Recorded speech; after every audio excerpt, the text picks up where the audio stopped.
Miss Cole, a frail, weathered woman with eyes that seemed to see through the veil of life and death, was condemned to be a witch twice.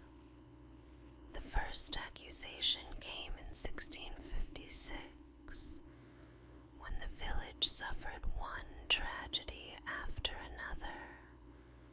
Crops withered, children fell ill, and livestock died in grotesque, unnatural ways. Whispers spread like wildfire. It was her, Goody Cole, they said. She was the one responsible for the misfortune that gripped their town. In 1673, the accusations resurfaced with a vengeance. Goody Cole was arrested once more, this time charged with witchcraft after the village saw another wave of disaster. Her name became a curse on every passing wind. People claimed she could curse the very earth beneath their feet. Her spells laced with malice and blood. No one truly knows what happened to Goody Cole. Some say she died in a dank, forgotten cell. Her spirit, lingering in the fog that rolls over the town, waiting for the next to dare invoke her name. They say if you wander too far in the woods near Brentwood at night, you might feel her cold, dead gaze upon you. Her laughter echoing through the trees as she beckons you closer into her cursed, eternal grasp. The clown doll is a chilling urban legend that has haunted many late-night conversations. It starts with a seemingly innocent scene. A babysitter left alone with the children in a quiet, suburban home. In the corner of the living room stands a creepy, lifelike clown doll, its painted smile twisted, eyes too bright, frozen in a disturbing gaze. The babysitter, unnerved by the doll's eerie presence, calls the parents to ask if she should move it.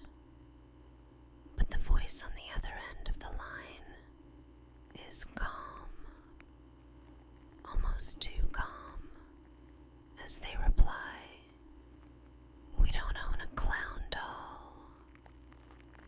Terrified, the babysitter checks the kids, who are fast asleep, and locks every door. But in the dark silence, a faint sound comes from the living room, a soft scraping, like something moving. Heart racing, she creeps downstairs, only to find the doll gone. Before she can react, she hears There's footsteps behind her, a cold breath on her neck. The clown doll wasn't a doll at all. It was the murderer, disguised, watching and waiting for the perfect moment to strike. The horror. It's always been in plain sight.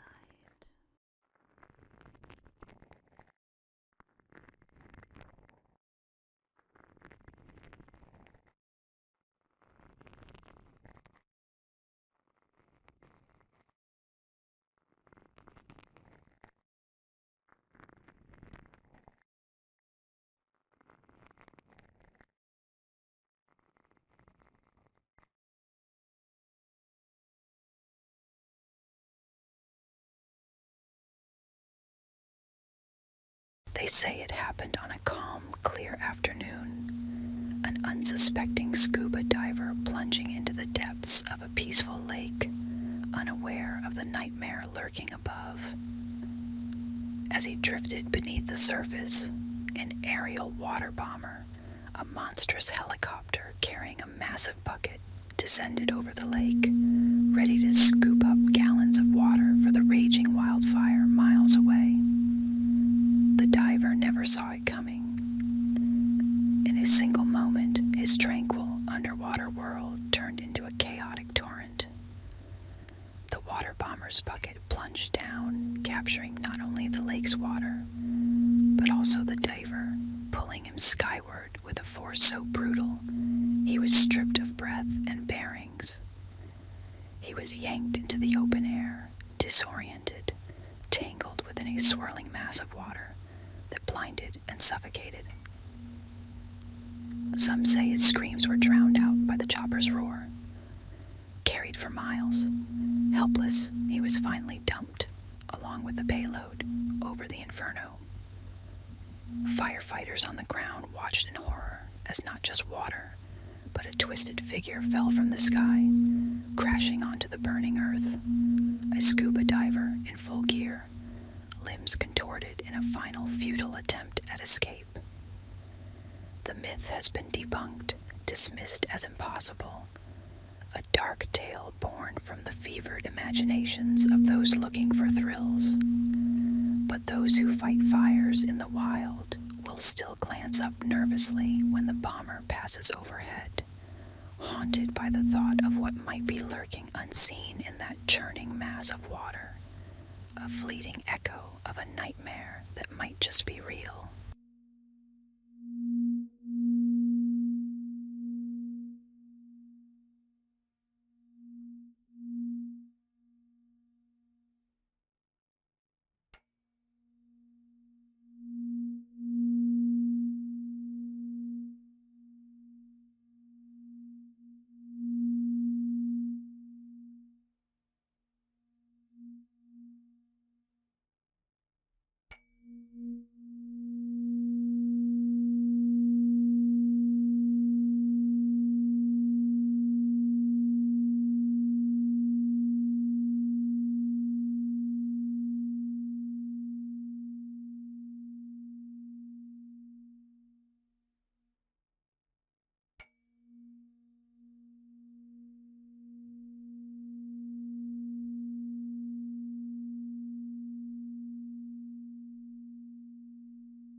They call it Alexandria's Genesis, a mutation whispered about on dark corners of the internet, a genetic gift or perhaps a curse that transforms its carriers into something almost beyond human.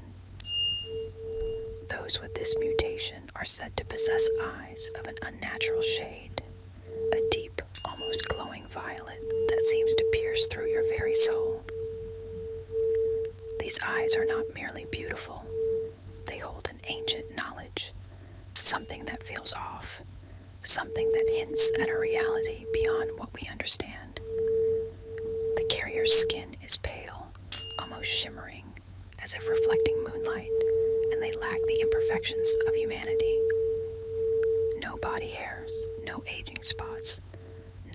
flawless, smooth skin that remains untouched by time.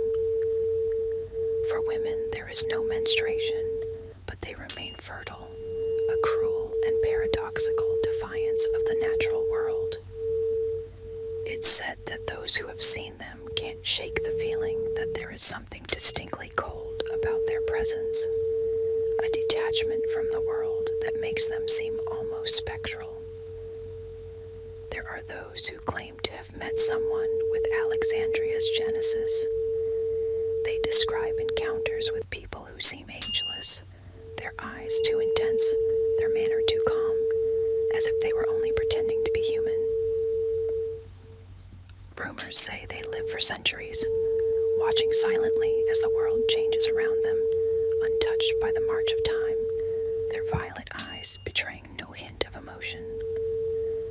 The real fear is in the unknown, what they want, why they hide, and how many there are. When you stare into their violet eyes, you might feel it, the unsettling sensation that you're not looking at a person, but at something else entirely, something that sees you as no more than a brief flicker in the eternity they have already seen and will continue to witness.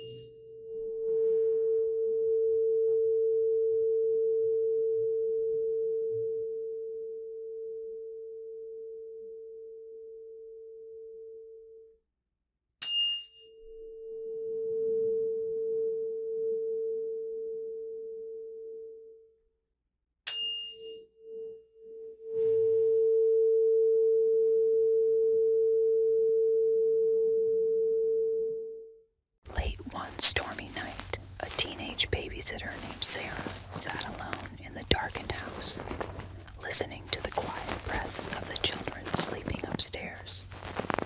The air was thick with silence, only broken by occasional creaks echoing through the empty hallways. Suddenly, the phone rang, slicing through the silence like a knife. She jumped, her heart pounding as she answered. A low, gravelly voice whispered, "Have you checked the children?" Startled, Sarah shook off the unease, assuming it was a prank call. But the phone rang again, the same voice repeating, chillingly deliberate, "Have you checked the children?" An icy dread seeped into her bones. She slammed the phone down, but the relentless calls persisted, each one taunting her, each one making her feel more trapped, more exposed. Finally, she dialed the police, and they promised to trace the next call. Moments later, the phone rang. She picked up, and the whisper came again, "Check the children." The line clicked. Then the police came through urgently. "Get out of the house. The call is coming from inside." A scream caught in her throat as she bolted for the door, but a shadow loomed at the top of the stairs, watching. In that moment, Sarah realized she wasn't alone. The door creaked open just an inch, her only escape blocked by the flickering figure that descended, step by slow, ominous step.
moors of Exmoor, a sinister legend prowls under the cover of fog.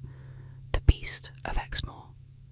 This shadowy creature, said to be a massive panther-like cat, has haunted Devon and Somerset for decades, stalking the hillsides with predatory stealth and leaving a haunting sense of dread among those who dare to wander alone.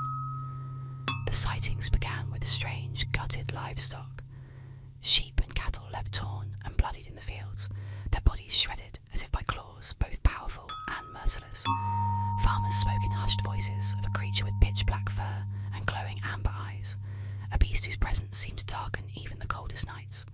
With the agility of a ghost, the beast slipped in and out of the shadows, its massive form almost invisible against the wild, rugged landscape.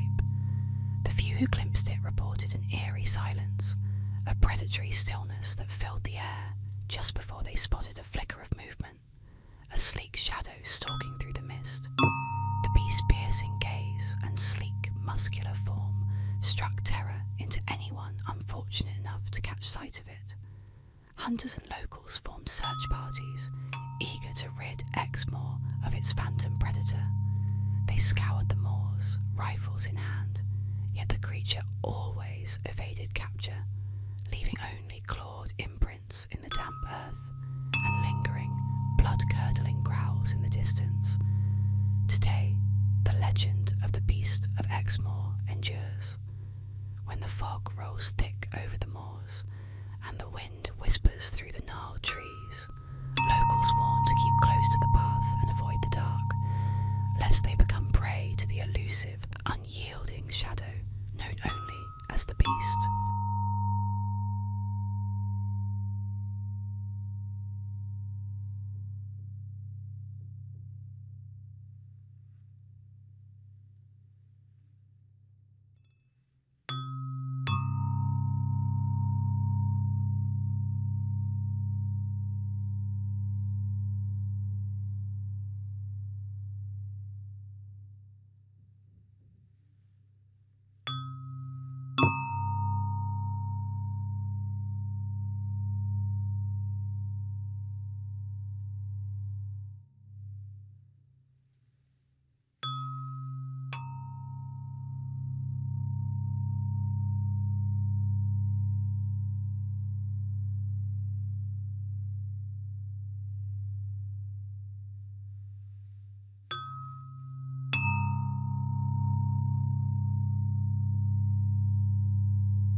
In the mist-shrouded town of Cannon Beach, where the coastal fog blankets the landscape, locals share a chilling tale of the Bandage Man.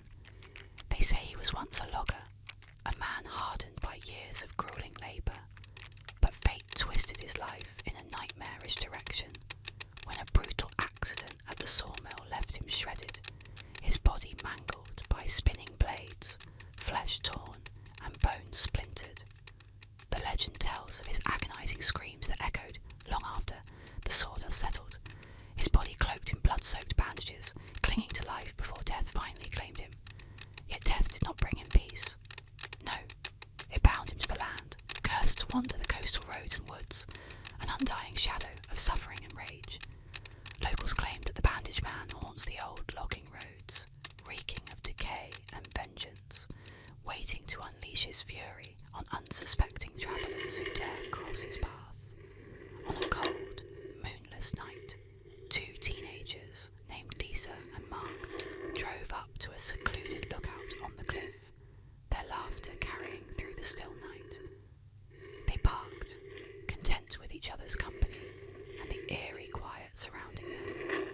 But as they leaned in close, the car suddenly shook, as if struck by an unseen force. Startled, Mark scanned the darkness, his pulse quickening.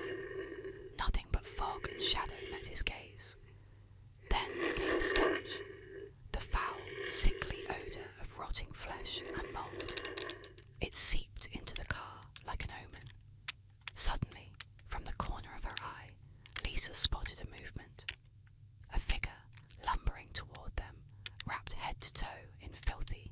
blood-streaked bandages, his form twitching with unnatural jerks. His eyes glowed faintly beneath the layers, glinting with a twisted fury as he dragged his broken body closer, closer. Mark slammed the car into reverse, his hands trembling on the wheel. The bandage man reached the vehicle, clawing at the doors with cracked, bloodied fingers, smearing the glass with sticky red streaks. His muffled grunts turned to frenzied snarls as he pounded, each strike heavier, filled with unspeakable malice. His bandages hung loose, revealing glimpses of torn flesh and exposed bone beneath. Mark and Lisa's screams filled the car as he threw the vehicle into drive, tires squealing as they sped down the winding road. But the bandage man didn't relent. He clung to the bumper, his bandaged face pressed against the rear window, eyes locked with theirs, as if daring them to look away. His grip grew stronger, pulling himself up inch by inch, his bandages trailing behind like gruesome streamers. With a final, desperate turn, Mark swerved off the main road, nearly careening into the forest as the car skidded to a halt. They waited, breath held, but the bandage man had vanished, his rotting scent lingering like a ghostly reminder. They dared not speak as they drove back to town, only to realise later that the windows bore streaks of dried blood and faint, hand-shaped smears. The townsfolk say that if you're driving alone on foggy nights and catch a whiff of that deathly odour, it means the bandage man is near, and he won't stop until he claws his way into the car, claiming anyone unfortunate enough to cross his path, dragging them into his endless nightmare of